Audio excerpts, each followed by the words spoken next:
Hi, ಎಲ್ರಿಗೂ ನಮಸ್ಕಾರ. ನನ್ನ ಹೆಸರು ರಾಘವೇಂದ್ರ ಅಂತ. ಪ್ರಸ್ತುತ ನಾನು ಗ್ರಾಮ ಆಡಳಿತಾಧಿಕಾರಿಯಾಗಿ ಬೆಂಗಳೂರು ದಕ್ಷಿಣ ಜಿಲ್ಲೆಯಲ್ಲಿ ಕೆಲಸ ನಿರ್ವಹಿಸ್ತಾ ಇದ್ದೀನಿ. ಅದಕ್ಕೂ ಮೊದಲು ಕರ್ನಾಟಕ ಕಾರಾಗೃಹ ಇಲಾಖೆಯಲ್ಲಿ ವಾರ್ಡರ್ ಆಗಿ ಕೆಲಸ ನಿರ್ವಹಿಸ್ತಾ ಇದ್ದೀನಿ. ಅಟ್ ದಿ ಸೇಮ್ ಟೈಮ್ ಆ ಹುದ್ದೆ ಜೊತೆಯಲ್ಲಿ ನಾನು ಆಜಾದ್ ICS ಅಕಾಡೆಮಿನಲ್ಲಿ KS ತರಬೇತಿಯನ್ನು ಪಡ್ಕೊಂಡಿದ್ದೀನಿ. ಮತ್ತೆ ಕಮ್ಯುನಿಕೇಶನ್ ಕೂಡ ಸಂಬಂಧಪಟ್ಟಂತೆ ಅಲ್ಲೇ ತರಬೇತಿಯನ್ನು ಕೊಡ್ತಾ ಇದ್ದಾರೆ, ಅದನ್ನು ಕೂಡ ಪಡ್ಕೊಂಡಿದ್ದೀನಿ. ಆಜಾದ್ ICS ಅಕಾಡೆಮಿಯ ಫೌಂಡರ್ ಆದಂತಹ ಶ್ರೀನಿವಾಸ್ ಸರ್ ಅವರು ಹಿಸ್ಟ್ರಿನಲ್ಲಿ ಉತ್ತಮವಾದಂತಹ ಸಂಪನ್ಮೂಲವಾದಂತಹ ವ್ಯಕ್ತಿ ಅಂತ ಹೇಳೋದಕ್ಕೆ ಮಾತಿಲ್ಲ ಅಂತ ಹೇಳ್ಬೋದು. ಕಾರಣ ನಾವು ಸಾಕಷ್ಟು ಮಾಕ್ ಟೆಸ್ಟ್ಗಳಾಗಿರ್ಬೋದು ಮತ್ತೆ KPSC KE ಕ್ವಶನ್ ಪೇಪರ್ಸ್ಗಳನ್ನ ನಾವು ಸಾಲ್ವ್ ಮಾಡ್ತಾ ಹೋದ್ರೆ ಶ್ರೀನಿವಾಸ್ ಸರ್ ಅವರು ಹಿಸ್ಟ್ರಿನಲ್ಲಿ ಎಷ್ಟು ಅಗಾಧವಾದಂತಹ ಜ್ಞಾನವನ್ನು ಹೊಂದಿದ್ದಾರೆ ಇದೆಲ್ಲ ಗೊತ್ತಾಗುತ್ತೆ, ಅದನ್ನು ಸಾಲ್ವ್ ಮಾಡ್ಬೋದು.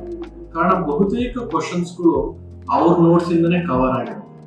ಆದ್ರಿಂದ ನಾನು ಹೇಳ್ಬೋದು, ಯಾವುದೇ ನಾವೊಂದು ಸಾಧನೆ ಮಾಡೋಕ್ಕಾಗಿರ್ಬೋದು, ಅದು ಯಾವುದೇ ಒಂದು ಫೀಲ್ಡ್ ಆಗಿರ್ಬೋದು, ಲೈಕ್ ಖಾಸಗಿ ಸೆಕ್ಟರ್ ಆಗಿರ್ಬೋದು ಅಥವಾ ಸರ್ಕಾರಿ ವಲಯ ಆಗಿರ್ಬೋದು ಅಥವಾ ಮತ್ತೊಂದು ವಲಯದಲ್ಲಿ ನಾವೇನಾದ್ರೂ ಒಂದು ಅಚೀವ್ ಮಾಡ್ತೀವಿ ಅಂದ್ರೆ ಒಬ್ರು ಗುರು ಇರಬೇಕು ಅಥವಾ ಮಾರ್ಗದರ್ಶಕ ಇರಬೇಕು, ಮತ್ತೆ ಇನ್ನೊಂದು ಒಂದು ಸಂಸ್ಥೆಯೊಂದಿಗೆ ನಿಕಟವಾದಂತಹ ಸಂಬಂಧ ಹೊಂದಿರಬೇಕು.